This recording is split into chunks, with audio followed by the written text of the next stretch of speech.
5 technique இருக்குங்க. எதுக்கு? நம்ம வந்து மாசம் அப் டு 2000 ருபீஸ் சேவ் பண்ணலாம். எப்போ? நம்ம வந்து சூப்பர் மார்க்கெட்லலாம் வந்து ஷாப்பிங் போகிறோம், இல்லை மாதாந்திர ஷாப்பிங் பண்ணுறோம் அப்படிங்கும்போது. எப்படின்னு பார்ப்போமா? இப்போது நேற்று நம்ம பேசணும், சூப்பர் மார்க்கெட் போகும்போது வந்து நம்மள்ட்டேருந்து காசை ஆட்டையை போடுறதுக்கு வந்து என்னெல்லாம் டெக்னிக்ஸ் வந்து யூஸ் பண்ணுறாங்க அப்படின்னு சொல்லிட்டு. இதை நீங்கள் கவுண்டர் பண்ணுறதுக்கு 5 புட்சால்தனமான வழியை வந்து யூஸ் பண்ணலாம்.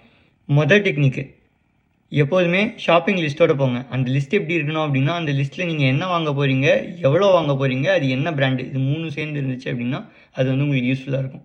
2வது டெக்னிக்கு என்னது அப்படின்னு சொன்னால் வந்து, எப்போதுமே ஆட் டைமில் நீங்கள் ஷாப்பிங் போனீங்க அப்படின்னு சொன்னால் உங்களுக்கு ஓரளவுக்கு கூட்டம் கம்மியாக இருக்கும். அதுக்கப்புறமா இந்த டிஸ்கவுண்ட்டு, சேலு, அட்வர்டைஸ்மெண்ட்டு நச்செல்லாம் உங்களுக்கு கொஞ்சம் கம்மியாக இருக்கும்.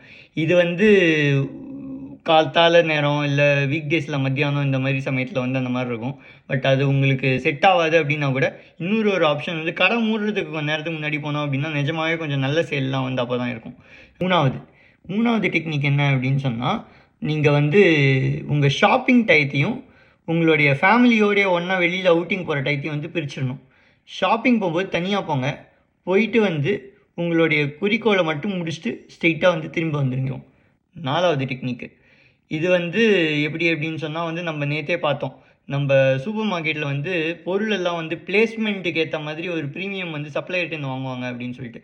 அப்போது வந்து நீங்கள் வந்து உங்கள் கண்ணு கெட்டுற கை கெட்டுற தூரத்தில் இல்லைன்னா பில்லிங் கவுண்டர் பக்கத்தில் இருக்கிற ஏரியாலாம் வந்து கொஞ்சம் கேர்ஃபுல்லாக கவனமாக இருக்கணும்.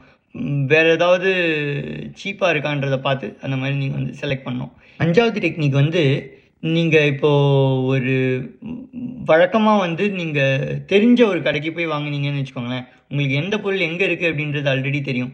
ஸோ நீங்கள் போவீங்க, டப்புன்னு பொருள் எடுப்பீங்க, வந்துக்கிட்டே இருப்பீங்க. ஸோ தெரியாத கடைக்கு போகிறத முடிஞ்ச அளவுக்கு எப்போதும் அவாய்ட் பண்ண முடியாது, முடிஞ்ச அளவுக்கு அவாய்ட் பண்ணோம்னா அங்கேயும் வந்து நம்ம டிஸ்ட்ராக்ட் ஆகாமல் இருப்போம். இதெல்லாம் வந்து ஓரளவுக்கு நம்ம ஃபாலோ பண்ணோம்னா ஈஸியாக வந்து ஒரு மாதத்தில் 2000 ரூபா வரைக்கும் சேவ் பண்ணலாங்க. நாளைக்கு சந்திப்போமா? பாய்.